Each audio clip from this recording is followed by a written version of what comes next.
Pretty rare Yeah. see a sector move as fast as generative video. I mean, usually you're looking at software updates, what, quarterly? Right. Yearly? If that, yeah.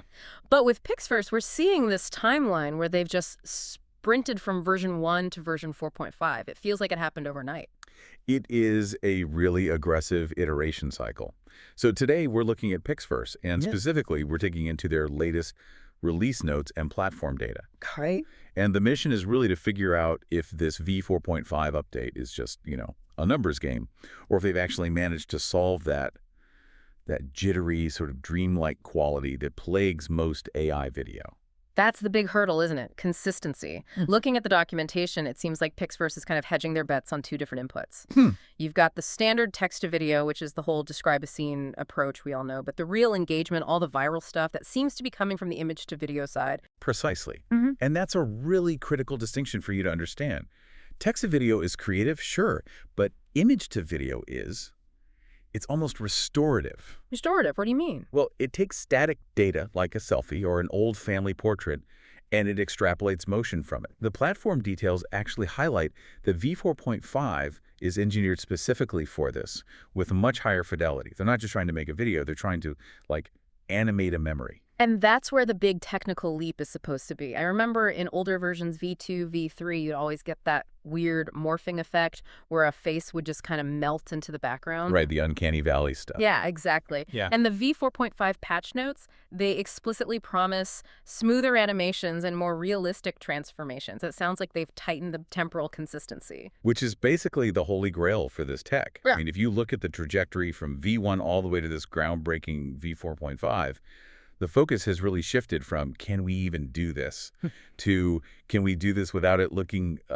super creepy. Yeah. They're targeting actual content creators now, people who need usable footage, not just, trippy experiments. Although, looking at the social media trends they mention in the source material, trippy and uncanny seem to be exactly what's driving the user base right now. We have to talk about these templates. The AI hug. The AI hug, Yeah. an AI kiss, AI muscle, even AI fighting. It's such a fascinating disconnect. It is. On one hand, the developers are pushing realism and professional quality. On the other, the users are just uploading photos of themselves to generate videos where they're, I don't know, fighting a bear or hugging a celebrity. Or, as the data shows, hugging religious figures. Yeah.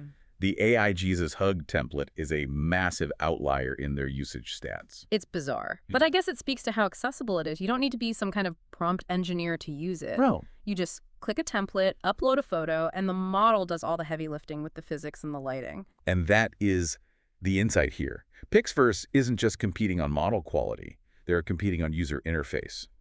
By templatizing these incredibly complex models into something as simple as click to hug, they've, democratized the weirdness. Yeah, that makes sense. It lowers the barrier to entry for marketers and casual users who want engagement but don't know how to drive a complex AI rig. So the strategy is basically twofold. Push the technical ceiling with V4.5 for the pros who want realism, but keep the floor really low with these viral templates for places like TikTok and Instagram. Exactly. They're trying to capture the professional content creator who needs B-roll while at the very same time fueling the entire meme economy. It's a smart approach. A little chaotic maybe, but smart. It creates this feedback loop, I guess. The viral memes bring people in, and then the quality of V4.5 keeps them there for actual work. But seeing how good this realistic transformation is getting, it does raise a question about the future of the medium itself. Right. We are at V4.5 now. The jump in quality from even just V3 was significant. So if G5 or V6 solves the remaining artifacts, we aren't just looking at fun tools for marketers anymore. We're looking at the potential end of static history. That's a provocation I wanted to land on. Yeah. We are getting very, very good at fabricating interactions. The AI hug is cute when it's clearly fake. Sure. But as V4.5 continues to smooth out those edges, we're entering an era where you can generate a video of yourself interacting with anyone living or dead with near-perfect realism. Which completely reshapes how we view something like video evidence, or even how we remember our own pasts. I mean, if you can play a photo, do you eventually forget that the movement never actually happened? That is the question to keep in mind as these tools evolve. A fascinating, if slightly unsettling, place to stop. Thanks for joining us on this deep dive.